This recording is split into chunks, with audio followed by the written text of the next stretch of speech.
দেখো বন্ধুরা, দেখো কিভাবে সুন্দরবনের বাঘ হামলা করে মানুষের উপরে। এইভাবে হরিণটিকে শিকার করলো, ঠিক একইভাবে সুন্দরবনের মানুষের উপরে ঝাঁপিয়ে পড়ে একটু অন্যমনস্ক হলে।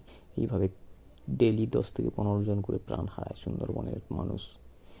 তো খুব ভয়ঙ্কর এই সুন্দরবন।